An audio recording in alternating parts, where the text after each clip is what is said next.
Doubt note पर होंगी अब आपकी सारी डाउट सॉल्व, वो भी कुछ ही सेकंड्स में। जानिए कैसे।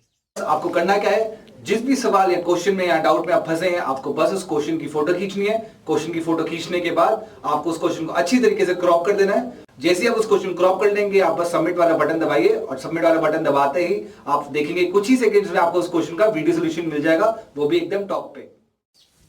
तो बस अब आपने इसी तरह कोई भी सब्जेक्ट का डाउट क्लियर कर सकते हो, जैसे कि फिजिक्स, केमिस्ट्री, मैथ, बायोलॉजी, वो भी कुछ ही सेकंड्स में।